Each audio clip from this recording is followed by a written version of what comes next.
Assalamualaikum warahmatullahi wabarakatuh. Di sini kami dari kelompok 1 akan mempresentasikan materi tentang akuntansi internasional, di mana pada kesempatan kali ini kami akan mempresentasikan bab 1, yaitu mengenai akuntansi perspektif global.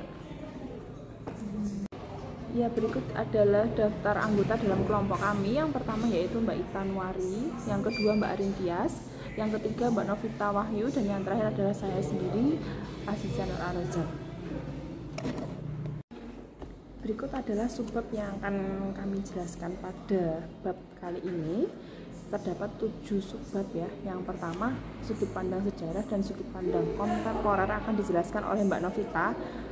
Yang ketiga, pertumbuhan dan penyebaran operasi multinasional. Yang keempat, inovasi keuangan. Yang kelima, kompetisi global. Untuk yang ketiga, 4, dan 5 akan dijelaskan oleh Mbak Ita Nuari. Untuk yang keenam, merger dan akuisisi lintas batas akan dijelaskan oleh saya sendiri, Aziza Nur Arojak. Untuk yang terakhir, subbab yang ketujuh akan dijelaskan oleh Mbak Arin Tias, yaitu tentang internasionalisasi pasar modal. Oke, dilanjut ke subbab yang pertama dan yang kedua, yaitu sudut pandang sejarah dan sudut pandang kontemporer yang akan dijelaskan oleh Mbak Ita Nuari. Waktu dan tempat saya persilakan.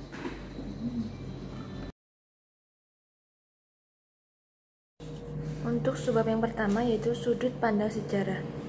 Sejarah akuntansi sendiri termasuk dalam sejarah internasional.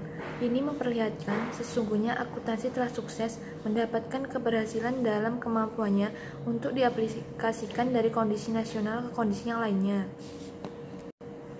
Double entry bookkeeping yang diketahui saat ini bermula dari daratan Italia di awal abad tahun 1400-an dan 1500-an. Berkaitan terhadap ekonomi di Amerika Serikat yang telah berkembang, sekolah-sekolah bisnis membantu pertumbuhan tersebut dengan cara melanjutkan bidang-bidang masalah tersebut, sehingga akhirnya mengakui akuntansi sebagai salah satu disiplin ilmu akademik pada berbagai sekolah tinggi dan universitas.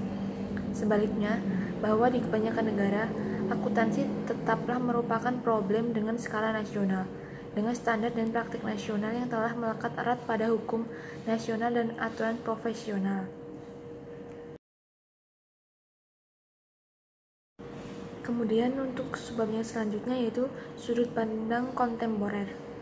Perkembangan dari segi teknologi dan informasi juga mempengaruhi pertumbuhan radikal di dalam ekonomi produksi serta distribusi. Produksi yang terintegrasi secara vertikal tidak dapat menjadi bukti model operasi yang efisien. Saat ini banyak sekali faktor tambahan yang turut mempengaruhi pentingnya belajar ilmu akuntansi internasional. Faktor-faktor tersebut berkembang dari pengaturan yang berkelanjutan terhadap hambatan perdagangan dan pengendalian modal secara nasional yang terjadi secara bersamaan dengan kemajuan dalam ilmu teknologi informasi.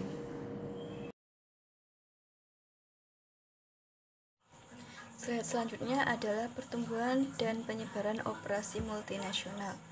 Saat ini perdagangan jasa memperoleh keuntungan yang lebih signifikan dan berkembang dengan pesat daripada perdagangan barang.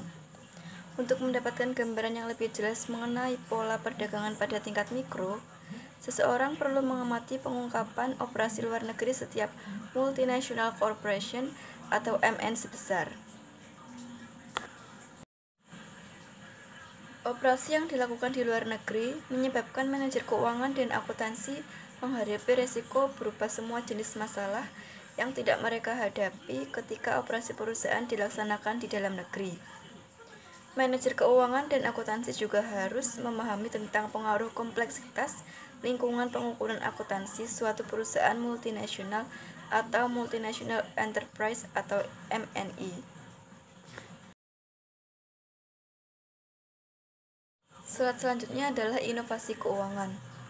Perputaran naik dan turunnya harga tidak serta berdampak secara langsung dalam proses pelaporan internal, tetapi juga menghadapkan perusahaan kepada risiko menderita kerugian.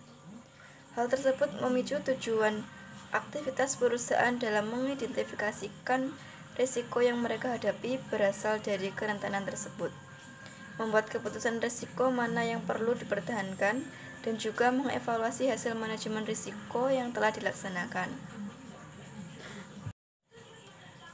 Perkembangan jasa manajemen risiko yang pesat membuat suatu perusahaan bisa mempertinggi nilai perusahaannya dengan cara mengatur manajemen risiko. Pemegang saham maupun investor perusahaan yang lain mengharapkan financial manager untuk dapat mengidentifikasi dan turut aktif mengelola eksposur tersebut.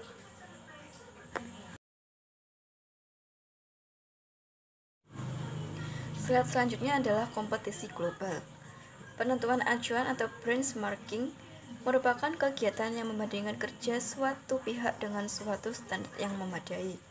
Bukan menjadi hal baru lagi, di dalam menentukan suatu dasar atau acuan terhadap persaingan dunia, seseorang haruslah berhati-hati untuk memastikan bahwa perbandingan yang diambil memang betul dapat dibandingkan.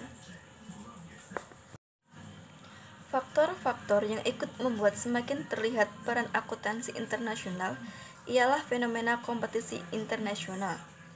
Terdapat di dalamnya standar penentuan acuan, yakni dengan menggunakan standar perbandingan yang dipakai ini untuk melewati batas-batas nasional. Para pengguna laporan keuangan yang masih belum menyadari hal tersebut, yang dibutuhkan secara jelasnya berada di posisi yang merugikan.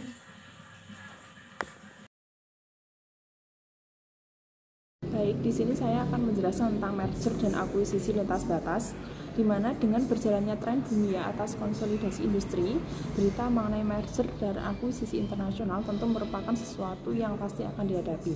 Merger sendiri umumnya diringkas dengan istilah sinergi operasi atau skala ekonomi. Akuntansi sendiri mengambil peran penting dalam mega konsolidasi ini karena angka yang dihasilkan akuntansi bersifat mendasar di dalam proses penilaian tersebut.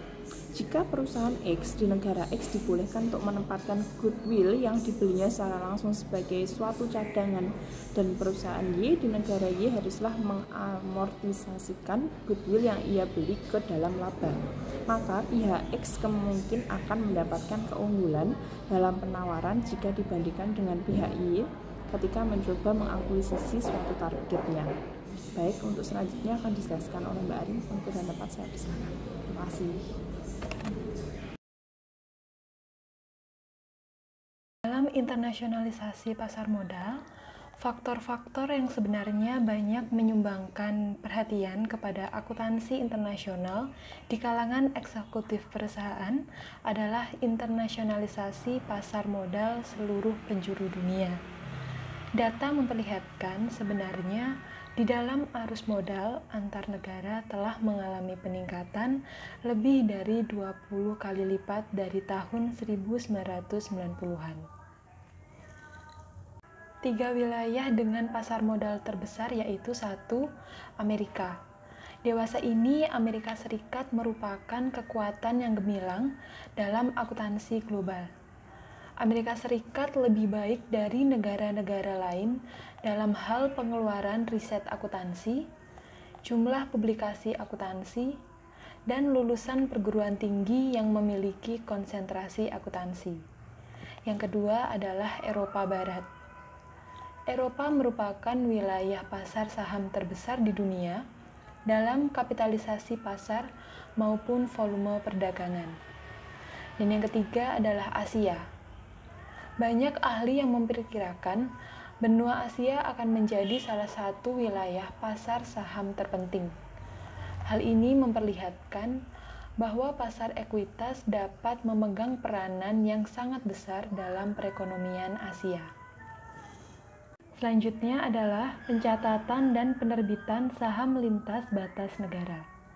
Perusahaan penerbit saham bertujuan melaksanakan pencatatan lintas dan batas di Eropa untuk meluaskan kelompok pemegang sahamnya, peningkatan kesadaran pada produk mereka, ataupun meningkatkan kesadaran masyarakat kepada perusahaan, khususnya negara-negara yang mempunyai perusahaan operasi signifikan ataupun pelanggan utama. Baik, sekian presentasi dari kelompok 1. Terima kasih atas partisipasi dari Pak Ubay dan teman-teman semua. Kami dari kelompok 1 mohon maaf apabila ada tutur kata atau perbuatan yang kurang berkenan. Akhir kata, wassalamualaikum warahmatullahi wabarakatuh.